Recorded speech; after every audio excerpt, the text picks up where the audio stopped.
Shalom saudaraku kekasih di dalam Tuhan, selamat bergabung bersama saya Brother Tony di Renungan Saat Teduh dan Doa Pagi hari ini. Mari kita sama-sama berdoa terlebih dahulu. Tuhan, kuatkan iman kami, tolong kami untuk memahami jalan-Mu, kehendak-Mu. Pimpin kami agar kami tetap Tuhan taat di dalam pimpinan-Mu, di dalam keseharian hidup kami. Berikan kami hikmat untuk kami lebih mengenal kehendak-Mu, mengatasi kehidupan kami, kesulitan kami sehari-hari. Di dalam nama Yesus kami berdoa. Amin. Saudara, hari ini saya akan mengangkat suatu tema, yaitu memahami cara Tuhan melindungi Daud. Jika kita pernah mendengar suatu khotbah yang mengatakan, kalau Tuhan menolong Daud, Tuhan pun akan menolong kita. Kalau Tuhan pernah menolong Hana, ibu daripada Nabi Samuel, maka Tuhan pun akan menolong kita. Kalau Tuhan pernah menolong Daniel dan teman-temannya, Tuhan pun akan menolong kita. Seringkali kita langsung lalu terbawa dengan pemikiran bahwa sudah seharusnya memang Tuhan tolong kita. Kita lupa bahwa Alkitab itu bukan hanya harus dilihat dari satu sisi. Memang betul kasih Tuhan tidak akan meninggalkan kita, meninggalkan orang-orang yang mengasihi Tuhan. Kalau kita tahu Tuhan mau menolong Daud, kita pun juga harus tahu kehidupan Daud dengan Tuhan hubungannya seperti apa. Apakah Daud benar-benar adalah orang yang sering bersekutu dengan Tuhan, rindu firman-Nya, rindu di dalam persekutuan yang intim dengan Tuhan? Ini yang kita perlu tahu dari Daud. Mari saudaraku, kita langsung bahas tema hari ini. Kita ambil dari 1 Samuel 23 ayat 1-3. Dikatakan bahwa saat itu bangsa Filistin ingin berperang melawan kota Kehila, di mana penduduk kota itu mungkin habis panen dan bangsa Filistin ingin menjarah hasil panen mereka. Di cerita ini dikatakan Daud bertanya kepada Tuhan. Kalau kita lihat background daripada cerita ini adalah Daud sedang dalam pelarian karena Raja Saul ingin membunuh dia. Di tengah-tengah masalah dia sendiri yang sangat sulit, bahkan pengikutnya sendiri pun setelah Daud menerima jawaban dari Tuhan bahwa dia harus pergi mengalahkan orang Filistin dan menyelamatkan penduduk kota Kehila, orang-orang di sekitar Daud berkatakan, kita sudah dalam ketakutan. Ini sangat-sangat genting. Sangat-sangat genting situasinya. Kenapa kamu kok masih memikirkan orang lain? Saudara, di sini kita diperlihatkan oleh si penulis kitab 1 Samuel ini bahwa Daud peka dalam kehendak Tuhan. Kenapa dia peka dalam kehendak Tuhan? Karena dia sudah dewasa rohani. Karena konsep hidupnya dari awal ingin berjalan di dalam pimpinan Tuhan. Apa itu iman? Iman itu menyerahkan diri kita kepada Dia yang kita percayai, dan iman itu adalah kita hidup di dalam pimpinan Tuhan dalam keseharian kita. Daud mempunyai konsep hidup seperti ini. Jadi Daud di dalam situasi yang buat dia sendiri sebenarnya tidak ada urusannya, tidak ada manfaatnya, dan seharusnya dia buru-buru lari meninggalkan Saul, dari kejaran Saul. Tapi Daud masih peka, masih bertanya, apakah sekarang ini ada yang Tuhan mau suruh saya lakukan? Lalu kita baca di ayat 4 dan ke-5, pada saat setelah pengikutnya berkata, kita sudah dalam ketakutan, Daud tetap bertanya lagi kepada Tuhan, ingin minta kepastian apakah dia harus pergi. Jadi Daud benar-benar tipe orang yang sangat-sangat menekankan hidupnya harus di dalam pimpinan Tuhan, apapun resikonya, sekalipun dia saat itu sedang dalam masalah. Dan ayat yang ke-7 dan 8 dikatakan, setelah Saul diberitahu Daud telah mengalahkan orang Filistin dan masuk ke kota Kehila. Lalu Saul berkata apa? Allah telah menyerahkan dia ke dalam tanganku. Di sini kita melihat penulis tidak menuliskan bahwa Saul saat itu bertanya kepada Tuhan, apakah aku harus masuk ke kota Kehila, harus menangkap menangkap Daud? Apakah harus hari ini aku atau Tuhan engkau serahkan Daud ke dalam tanganku? Tidak. Kita tahu Saul sudah tidak menghormati hamba Tuhan, imam-imam yang Allah telah tunjuk. Dia telah membunuh imam-imam yang pada hakikatnya sebenarnya sudah tahu bahwa Daudlah yang nantinya setelah itu akan dipilih menggantikan Saul menjadi raja. Saul karena rasa iri dengkinya, takut kehilangan posisinya sebagai raja, dia akan membunuh siapapun yang mendukung Daud.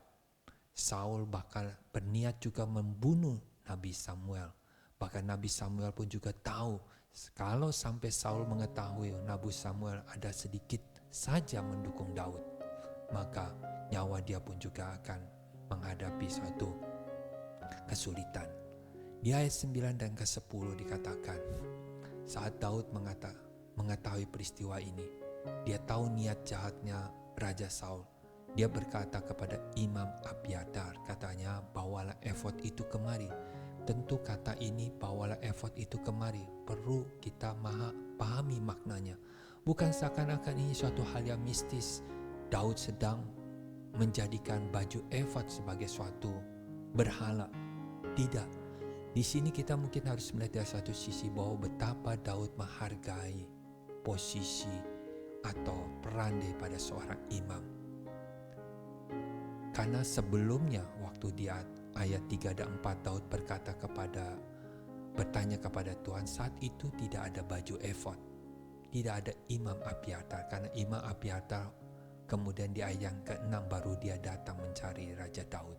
Di sini menunjukkan bahwa Raja Daud benar-benar menghargai peran daripada seorang imam, dan dia minta peneguhan bahwa sekarang dia sedang berbicara kepada Tuhan. Saudaraku sekalian, saat kita mendengar kabar pasti yang mendatangkan kerugian, mendatangkan suatu bencana, mendatangkan suatu hal yang membuat hidup kita menjadi susah. Contoh, mendapat kabar pasti bahwa dokter mengatakan kita terkena kanker. Kabar pasti dari soal berita di media televisi bahwa karena COVID, masa pandemi ini, bangsa kita mengalami kesulitan yang besar dan besar. Bagaimana sikap hati kita? Orang pada umumnya akan mulai menjadi lemah. Orang akan pada umumnya mungkin mulai mencari Tuhan tapi dengan niat yang tidak tulus. Kita hanya ingin lepas daripada masalah kita. Tapi kita lihat Daud. Pada saat dia tidak mendapatkan kepastian jawaban dari Tuhan di ayat yang ke-11 dan 12, akan datangkan Saul untuk mendapatkan aku, menangkap aku. Tuhan jawab, ya, dia akan datang. Akan diserahkankah aku oleh orang-orang penduduk kota Kehila ke tangan Saul? Tuhan jawab, iya.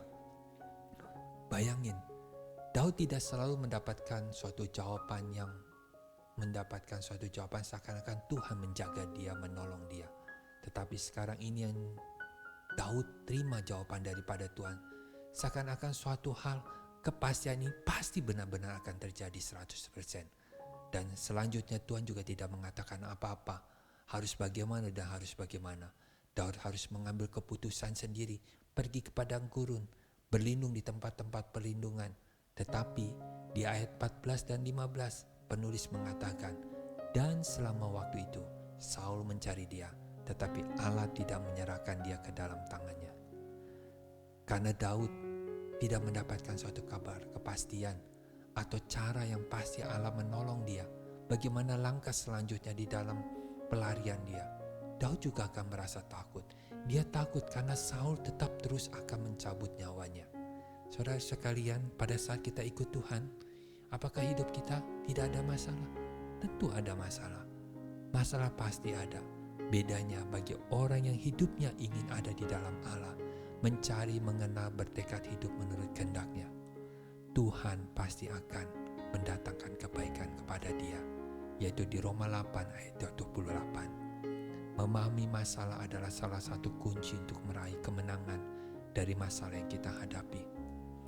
Saat kita mencari Tuhan, kita tidak menemukan Tuhan. Ini memang suatu misteri, tetapi kita jangan lupa tetap fokuskan hidup kita untuk mencari Tuhan. Memang manusia berkehendak sendiri, Tuhan tidak bisa mengontrol, mengendalikan kehendak kita. Tetapi Tuhan bisa menggagalkan rencana jahat orang terhadap orang yang Dia kasihinya. Saudaraku sekalian, 1 Samuel 23 ayat 14 dikatakan, dan selama waktu itu Saul mencari Daud, tetapi Allah tidak menyerahkan dia ke dalam tangannya. Saudaraku sekalian, yang terakhir, mari kita tetapkan dulu fokus hidup kita, ingin hidup di dalam pimpinan Tuhan. Sekalipun sekarang kita salah jalan dan harus menanggung kesalahan kita sendiri, tapi ingat, di dalam kesusahan ini seakan Tuhan kelihatannya tidak mempedulikan kita. Kita harus tetap bulatkan tekad sampai Tuhan temukan ketulusan hati kita. Percaya dahulu, sekalipun sekarang kita belum mengerti banyak kehendak Tuhan, cara Tuhan menolong kita. Tuhan punya caranya sendiri menolong kita. Ketika kita memilih hidup di dalam pimpinan Tuhan, biarlah Tuhan dengan caranya sendiri melindungi kita, menolong kita. Mari saudara, kita bulatkan tekad untuk temukan Tuhan, sampai Tuhan juga menemukan ketulusan hati kita. Kiranya Tuhan memberkati saudaraku sekalian, dan kiranya firman hari ini, renungan hari ini, Roh Kudus memimpin kita lebih mengerti lagi kehendak Tuhan, memahami cara Dia, memahami pimpinan Dia. Di dalam nama Yesus, kita bersyukur di dalam Tuhan. Semua berkat Tuhan indah pada waktunya. Tuhan memberkati saudara.